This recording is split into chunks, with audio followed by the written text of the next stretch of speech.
శ్రీదేవి భాగవతం. నహుషుడికి ఇంద్ర పదవి. సింహాసనం విడిచిపెట్టి ఇంద్రుడు వెళ్ళిపోయాడనే వార్త వైకుంఠంలో గుప్పుమంది. అరాజకత్వం ఏర్పడిందే అని దేవతలు దిగులు చెందారు. ఋషులు, సిద్ధులు, గంధర్వులు మరింతగా భయభ్రాంతులయ్యారు. రకరకాల ఉపద్రవాలు చెలరేగాయి. వర్షాలు లేక కరువు కాటకాలు విలయతాండవం చేశాయి. భూగోళమంతా వైభవం కోల్పోయింది. నదులు ఇసుక పర్రలు అయిపోయాయి. చెరువులు ఇంకిపోయాయి. పరిస్థితి చేయి దాటిపోతోందని గ్రహించిన దేవతలు, ఋషులు సమావేశమై తీవ్రంగా చర్చించి అరాజకత్వాన్ని తొలగించడానికి ఒక నిర్ణయం తీసుకున్నారు. నహుషుడికి ఇంద్ర పదవిలో కూర్చోబెట్టారు. దేవేంద్రుడిగా ప్రకటించారు. నహుషుడు స్వతసిద్ధంగా ధర్మాత్ముడైన ఆ పదవిలో కూర్చునేసరికి రజోగుణం ప్రకోపించింది. విషయాసక్తుడయ్యాడు. మన్మధుడికి దాసుడయ్యాడు. ఉద్యానవనాల్లో అప్సరస్సులతో కామక్రీడలతో మునిగి తేలుతున్నాడు. ఆ గోష్ఠులలో శచీదేవి గుణగణాలను విన్నాడు. మనసు ఆమెపైకి మళ్ళింది. ఋషులను పిలిచి అడిగాడు, శచీదేవి నన్ను సేవించుకోవడం లేదు ఎందుకని? మీరంతా కలిసి నన్ను ఇంద్రుడిని చేశారు కదా. నేనిప్పుడు మీకు దేవతలకు, దిక్పాలకులకు అధినాయకుడిని. నన్ను రంజింప చేయటం మీ కర్తవ్యం. నేను ఇంద్రుడిని. శచిని పంపించండి. ఈరోజే నా మందిరానికి రావాలి, నన్ను సేవించాలి అని ఆనతిచ్చాడు. ఋషులందరూ అవాక్కయ్యారు. ఎంతగానో ఆలోచించారు. ఏ ఉపాయము తట్టలేదు. చేసేది లేక మెల్లగా శచీదేవిని సమీపించారు. వినయంగా నమస్కరించారు. సిగ్గుపడుతూ జంకుతూ పలికారు, ఇంద్రపత్ని, ఈ నహుషుడు మరీ దురాచారుడయ్యాడు. నిన్నే కోరుతున్నాడు. మా మీద చిందులు తొక్కుతున్నాడు. ఏం చెయ్యం? అతడికి అధీనులం. ఇంద్రుణ్ణి చేశాం కదా. ఈ మాటలు విని శచీదేవి మనసు భగ్గుమంది. భయపడింది, అసహించుకుంది. అన్నీ మనసులోనే అణుచుకొని త్వరగా బృహస్పతి ఇంటికి వెళ్ళింది. నహుషుడి నుండి రక్షించమని శరణు వేడింది. దేవగురుడు అభయమిచ్చాడు. పుత్రి, భయపడకు. నహుషుడి బారిన పడకుండా నిన్ను కాపాడుతాను. ఇది నా సనాతన ధర్మం. శరణాగతుల్ని, శత్రువుల్ని అప్పగించేవాడు నరాధముడు. వాడు నరకానికి పోతాడు. శాశ్వతంగా అక్కడే ఉండిపోతాడు. నేను అటువంటి పొరపాటు పని చెయ్యను. అభయం ఇచ్చానంటే రక్షించానన్న మాటే. ధైర్యంగా ఉండు అన్నాడు. శచీదేవికి బృహస్పతి రక్షణ కల్పించాడనే సమాచారం తెలిసి నహుషుడు క్షుద్రుడయ్యాడు. మదనతాపం మరింత ప్రజ్వరిల్లింది. దేవతలను పిలిచి ఈ నేరానికి బృహస్పతిని సంహరించాలి అన్నాడు. ఈ మూఢుడు ఇంద్రాణికి తన ఇంట్లో శరణిస్తాడా? ఎంత అహంకారం అంటూ విరుచుకుపడ్డాడు. ఋషులు, దేవతలు విస్తుపోయారు. సౌమ్యంగా నచ్చజెప్పడానికి ప్రయత్నించారు. రాజేంద్ర, దయచేసి నీ కోపాన్ని ఉపసంహరించుకో. ఎంతటి వారికైనా పాపబుద్ధి పనికిరాదు. పరకాంతులను వాంఛించడం మహాపాపమని శాస్త్రాలు నిందిస్తున్నాయి. అందున శచీదేవి మహాసాధ్వి. భర్త జీవించి ఉండగా మరొకడిని ఎలా భర్తగా స్వీకరిస్తుంది? ఇప్పుడు నువ్వు ముల్లోకాలకు అధిపతిపది, ధర్మబద్ధంగా లోకాలను నడిపించాల్సిన వాడివి. నువ్వే అధర్మానికి పాల్పడితే ఇక ఏ లోకంలో ధర్మం అనేది నిలుస్తుందా? శిష్టాచారాలను కాపాడడం ప్రభువులకు కర్తవ్యం. అంచేత ఒక్కసారి ధర్మం గురించి ఆలోచించు. శచీదేవి కన్నా అందగత్తెలు, సురవార వనితలు ఎందరో ఉన్నారు. వారితో సేవలు అందుకో. అదీగాక శృంగారానికి రతి అనేది ముఖ్యం. స్త్రీ పురుషులకు పరస్పరం ఉండేది అనురాగాన్నే రతి అంటారు. అది ఆ ఇద్దరిలో ఏ ఒక్కరికి లేకపోయినా ఆ కలయిక ఆనందప్రదం కాదు, బలాత్కారం రసభంజకం. అందుచేత పరకాంతను అనుభవించాలి అనే ఆలోచన తప్పు. విరమించుకో. ఉత్తమోత్తమమైన దేవేంద్ర పదవిని అధిష్ఠించావు. దానికి తగినట్టు సద్భావంతో ఉన్నతంగా ఉదాత్తంగా ప్రవర్తించడం అవసరం. అలవరుచుకో. పాపాల వల్ల అభివృద్ధులు నశిస్తాయి, పుణ్యాల వల్ల మరింతగా అభివృద్ధి చెందుతాయి. అందుచేత పాపచింతనలు విడిచిపెట్టి మంచి ఆలోచన చెయ్యి. అది అందరికీ క్షేమదాయకం. బుద్ధి క్షయస్తు పాపేన పుణ్యేనాతి వివర్ధనం. తస్మాత్ పాపం పరిత్యజ్య సన్మంతిం కురు పార్థివ. ఋషుల ఉపదేశం నహుషుడికి రుచించలేదు. వాదానికి దిగాడు. ఋషులారా, మంచి ఉపదేశమే చేశారు, కానీ లోగడ మీ దేవేంద్రుడు గౌతముడి భార్యను కికూరించి అనుభవించలేదా? బృహస్పతి ఇల్లాలని చంద్రుడు భోగించలేదా? అప్పుడు మీరందరూ ఏమయ్యారు? ఈ నీతులని చెప్పి ఎందుకు వారించలేకపోయారు? అయినా ఎవరికైనా నీతులు చెప్పడం తేలికే, వినేవాడు ఉండాలే గాని ఆ విషయంలో అందరూ ఘనాపాటులే. తాము ఆచరించి చూపించే ఉపదేశకులే అరుదు. పరోపదేశే కుశలాః ప్రభవంతి నరాః కిల. కర్త చైవోపదేష్టా చ దుర్లభ పురుషో భవేత్. అందుచేత ఇటువంటి ఉపదేశాలు నాకు చేయకండి. శచీదేవి నా దగ్గరికి వచ్చేటి చూడండి. అందుకు బహుమతిగా మీకు ఆశ్చర్యపోయే హితం చేస్తాను. దేవతలను ఆనందపరుస్తాను. ఇది మీకు, నాకు, దేవతలకు సుఖప్రదమైన మార్గం. మరిక ఎలా జరిగినా నేను సంతోషించను. ఇది సత్యం. బతిమాలి ఒప్పిస్తారో, బలాత్కారం చేసి తెప్పిస్తారో మీ ఇష్టం. ఆవిడ ఇక్కడికి రావాల్సిందే. శచీరక్షణ బృహస్పతి మంత్రాంగం. నహుషుడు ఇంత ఖచ్చితంగా చెప్పేసరికి దేవతలు మునులు భయపడిపోయారు. మదనాతుడై ఉన్నాడు, ఏమైనా చేస్తాడని గ్రహించారు. సామోపాయంగా ఎలాగోలా ఒప్పించి ఇంద్రాణిని తీసుకొస్తామో, తొందరపడకు అని నహుషుడికి ఒప్పించి అందరూ కలిసి బృహస్పతి ఇంటికి వెళ్ళారు. వెళుతూనే బృహస్పతికి సవినయంగా నమస్కరించారు. అంగీరస, ఇంద్రాణికి నువ్వు రక్షణ ఇచ్చావని మీ ఇంటిలోనే ఉందని తెలిసింది. ఆమెను మనం నహుషుడికి అప్పగించాలి. ఎందుకంటే అతడికి మనము ఇంద్రుడిని చేశాం కదా. అంచేత శచీదేవి అతడిని పతిగా వరించక తప్పదు. ఈ దారుణమైన మాటలు విన్న బృహస్పతి అంతకంటే స్థిరంగా సమాధానం చెప్పాడు. మునులారా, ఏమైనా జరగనివ్వండి, నాకు భయం లేదు. నన్ను శరణుజొచ్చిన ఈ పతివ్రతను దిక్కులేని దానిని చెయ్యను. అయితే బృహస్పతి, మరొక ఉపాయం ఏదైనా ఆలోచించు చెప్పు. నహుషుడు శాంతించే మార్గం ఆలోచించు. లేకపోతే రేపటి నుంచి ఆ కోపిష్టిని తట్టుకోవడం చాలా కష్టమవుతుంది మనకు. మునుల మాటలకు బృహస్పతి సమ్మతించాడు. క్షణకాలం ఆలోచించాడు. ఉపాయం మెరుపులా స్ఫురించింది. మహర్షులారా, ఒక పని చేద్దాం. శచీదేవి నహుషుడిని ప్రలోభ పెడుతుంది, ఒక ఒప్పందానికి తెస్తుంది. నా భర్త ఏమయ్యాడో తెలియదు, మరణించాడని నిశ్చయంగా తెలియకుండా నిన్ను ఎలా వరిస్తాను. అంచేత ముందుగా అతన్ని అన్వేషించే ఏర్పాటు చెయ్యి. అది తేలిపోతే ఇబ్బంది ఉండదు. భర్త జీవించి ఉండగా మరొకరిని వరించడం ఏకాంతకైనా భావ్యం కాదు కదా అని నహుషుడిని ఒప్పిస్తుంది. ప్రస్తుతానికి గండం తప్పుతుంది. ఇలా చేద్దాం, నడవండి అంటూ శచీదేవిని తీసుకుని బృహస్పతి ఆ మునులతో బయలుదేరాడు. శచీదేవిని వెంట పెట్టుకుని తన దగ్గరికి వస్తున్న బృహస్పతి ప్రభృతులను అల్లంత దూరంలోనే చూసి కృత్రిమ వాసవుడు నహుషుడు ఉల్లాసంగా కేరింతలు కొట్టాడు. హే పత్ర విశాలాక్షి, ఇప్పుడు నేను నిజంగా వాసవుణ్ణి అయ్యాను. సకల లోకాలను నన్ను అధిపతిని చేశారు కానీ ఈ దేవతలు ఇదిగో ఇప్పుడు నీ రాకతో నా ఇంద్రత్వం పరిపూర్ణత పొందింది. రా, స్వాగతం సుస్వాగతం. పాపం శచీదేవి పొంగి వస్తున్న దుఃఖాన్ని గుండెల్లోనే అదుముకొని భయంతో వణికిపోతూ సిగ్గుతో చచ్చిపోతూ హీనస్వరంతో పలికింది. సురేశ్వర, అన్యదా భావించకు. ఒక చిన్న వరం అభ్యర్థిస్తున్నాను. నేనొక నిర్ణయానికి రాలేకపోతున్నాను. రవ్వంత ఓర్పు వహించు. నా భర్త ఇంద్రుడు ఉన్నాడా లేదా అనేది నాకు తీరని సందేహంగా ఉంది. అది తీరిపోతే నేను నీ దాన్ని అవుతాను. అందాక ఓపిక పట్టు. ఇంద్రుడు ఏమయ్యాడో తెలుసుకోకుండా నేను కానీ నువ్వు కానీ ఒక నిర్ణయానికి రావడం మనకు మంచిది కాదు. బృహస్పతి ఉపాయం పారింది. శచీదేవి పలుకులకు నహుషుడు సంబరపడ్డాడు, సమ్మతించాడు. శచీదేవిని పంపించేశాడు. బతుకు జీవుడా అని క్షేమంగా ఇంటికి చేరుకుంది. దేవతలను అందరినీ సమావేశపరిచి ఇంద్రుడిని వెతకండి అని ఆజ్ఞాపించింది. దేవతలకు ఏమి చేయాలో ఎక్కడ వెతకాలో తెలియలేదు. అందరూ కలిసి వైకుంఠానికి వెళ్ళి విష్ణుమూర్తిని శరణు వేరాడు. వాసుదేవ, ఇంద్రుడు కనబడటం లేదు. బ్రహ్మహత్య పీడితుడై ఎటు పారిపోయాడో, ఎక్కడ దాక్కున్నాడో తెలియడం లేదు. చాలా రోజులైంది, అయినా మాకు తెలియక అడుగుతున్నాం. దేవాదిదేవా, నువ్వు చెప్పిన సలహా మేరకు నువ్వు ఇచ్చిన ఉపాయంతో వృత్రుడిని సంహరించిన ఇంద్రుడికి బ్రహ్మహత్య మహాపాతకం ఎలా అంటుకుంటుంది? ఏమో, ఇంద్రుడికి ఏమిటి, మాకేమిటి, అందరికీ నువ్వే గతి, కాపాడు మహాప్రభో అంటూ అందరూ సాష్టాంగపడ్డారు. అశ్వమేధం ఇంద్రుడికి పాప విముక్తి. విష్ణుమూర్తి చిరునవ్వులు చిందిస్తూ మేఘ గంభీర కంఠస్వరంతో బదులు పలికాడు. దేవతలారా, భయపడకండి, మరొక ఉపాయం చెబుతాను, ఆచరించండి. అందరూ కలిసి అశ్వమేధ యాగం చెయ్యండి. ఆ పుణ్యంతో ఇంద్రుడు పవిత్రుడవుతాడు. బ్రహ్మహత్య మహాపాతకం తొలగిపోతుంది.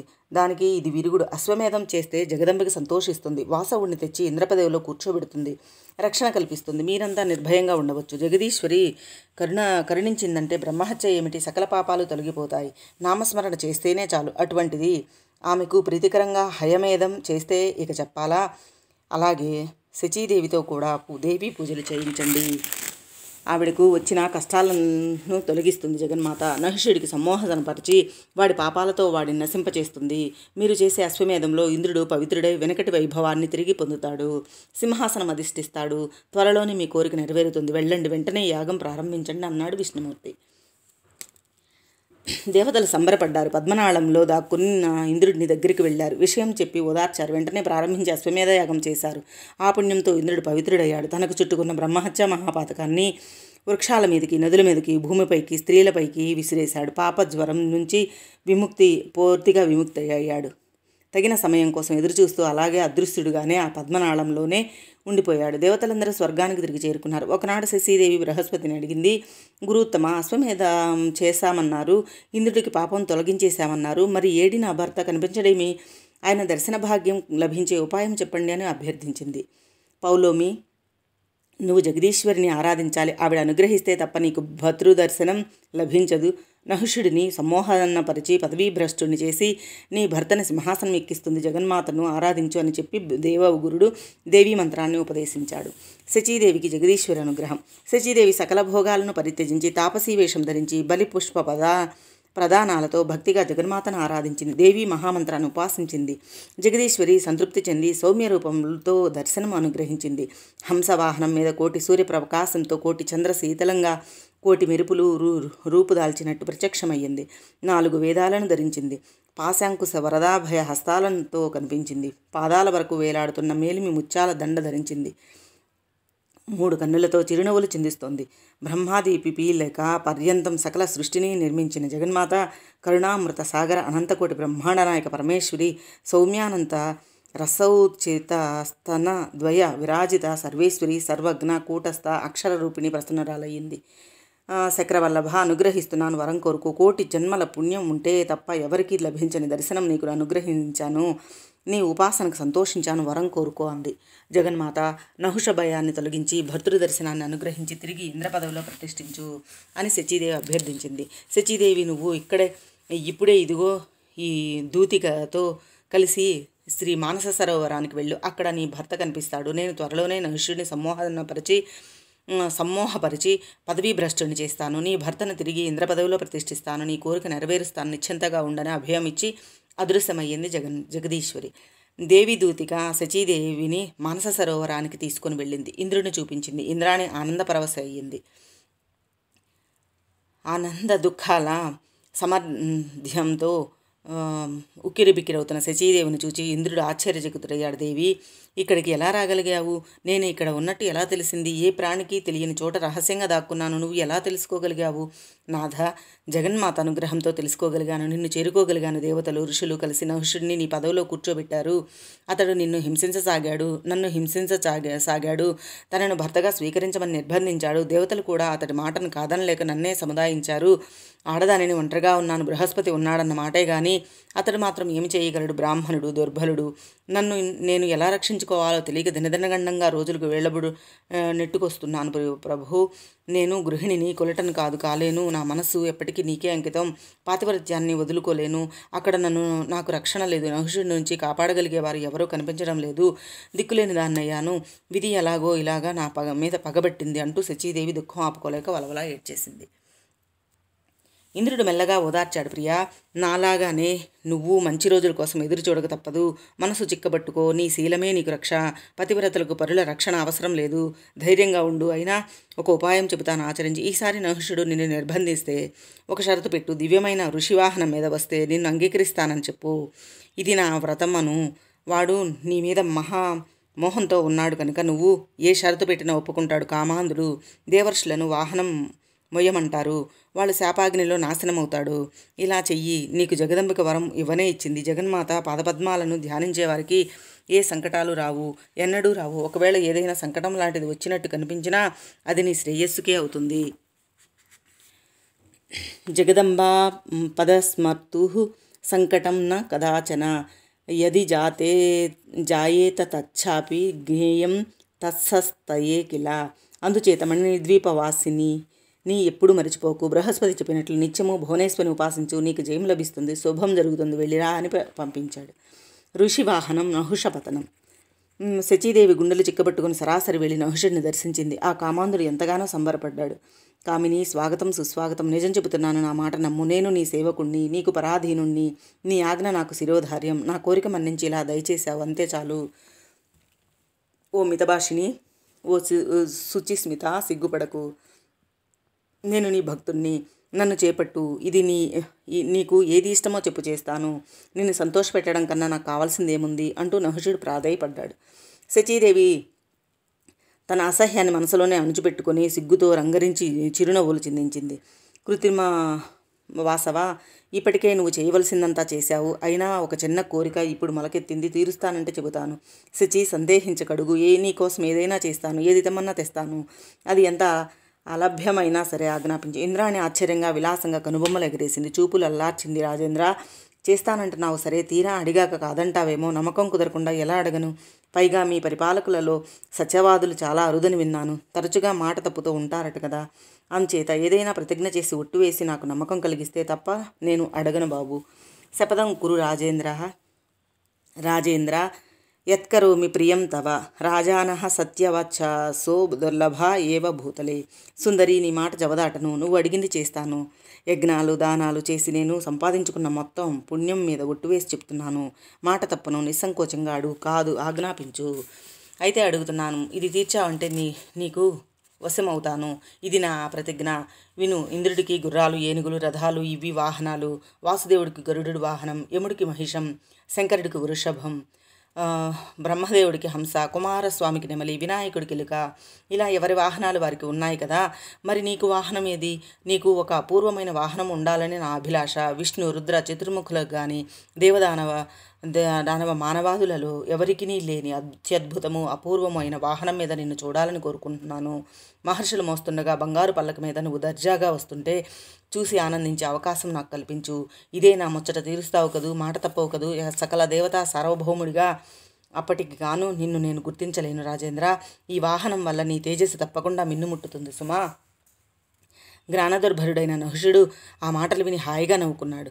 మహాదేవి కల్పించిన వ్యామోహం తలకెక్కింది. శచీదేవిని మెచ్చుకుంటూ బదులు పలికాడు. తన్వి, నిజం చెప్పావు. నాకు అపూర్వమైన వాహనం ఉండవలసిందే. నీలనీరదవేణి, నీ కోరిక చెల్లిస్తాను, నీ ముచ్చట తీరుస్తాను. మహామునులు పల్లకి మోసారంటే నా తేజస్సు గాంతాలకు వ్యాపించిందన్నమాటే. అల్పశక్తిమంతులకు వారు పల్లకి మొయ్యరు కదా. అలాగే బంగారు పల్లకిలోనే నీ దగ్గరికి వస్తాను. సప్త ఋషులు, దేవర్షులు బోయిలాలవుతారు. ముల్లోకాలలోనూ నన్ను సమర్థుడిగా, సర్వాధికుడిగా, మహాతపస్విగా గుర్తిద్దుగాని అని చెప్పి శచీదేవిని వీడ్కొల్పి మహామునులను కబురు పెట్టాడు. మళ్ళీ ఏ ప్రమాదం తెచ్చిపెట్టాడో అని మునులంతా బిలబిలా వచ్చారు. మహర్షులారా, నేను ఇంద్రుణ్ణి, సర్వశక్తి సంపన్నుడిని. మీరు సిగ్గు లజ్జ విడిచిపెట్టి నా ఆజ్ఞను నెరవేర్చాలి. ఇంద్రాసనం దక్కిందే తప్ప ఇంతవరకు ఇంద్రాణి నాకు చిక్కలేదు.